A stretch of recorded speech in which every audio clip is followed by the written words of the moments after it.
میں ایک دکان پہ ملازمت کرتا تھا چھوٹی سی، اور خطرہ یہ رہتا تھا کہ وہ ملازمت کرنے والا دکاندار جو ہے وہ مجھے کہیں فارغ نہ کر دے، یا وہاں دن رات مسائل ہی مسائل تھے، مشکلات ہی مشکلات تھیں، پریشانیاں ہی پریشانیاں۔ آپ نے مجھے دو چیزیں بتائی تھیں، ایک 129 بار سورت کوثر، اور ایک سارا دن چلتے پھرتے سورت قریش۔ ہوا کیا؟ منظر کیسے بدلا؟ اس نے جو مجھے نقشہ بتایا وہ میں ذرا بتاتا ہوں۔ کہنے لگے میں نے پڑھنا شروع کر دیا۔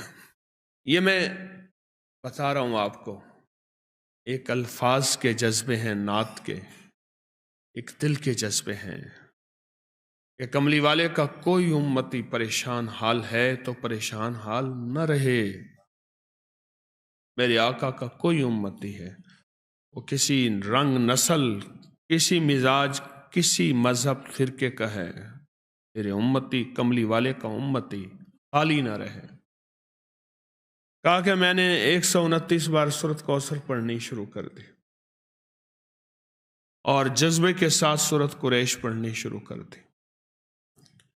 یہ جو انہوں نے لفظ جذبہ کہا ہے نا، یہی جذبہ فیصلے کرواتا ہے۔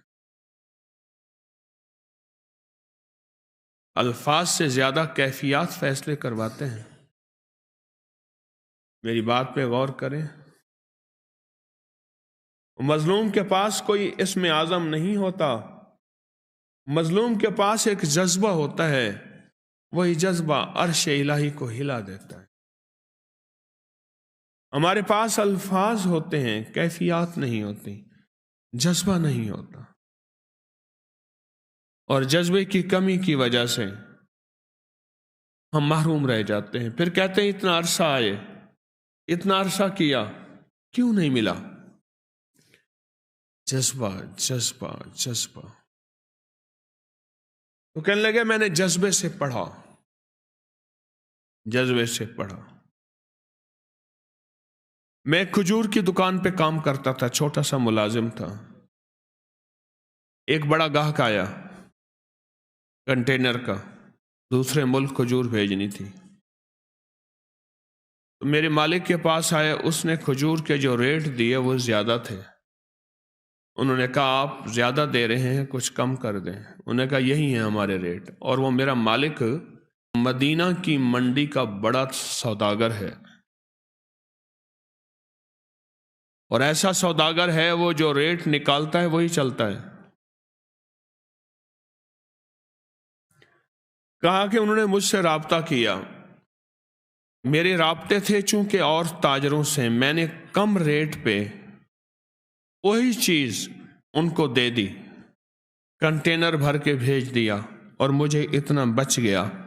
کہا کہ وہ سب سے پہلا تحفہ تھا 129 بار سورت کوثر اور سورت قریش کا۔ 19 گیا، 20 گیا، 21 گیا، اب 22 بھی گیا۔ آج میں خود تاجر ہوں، آج میں خود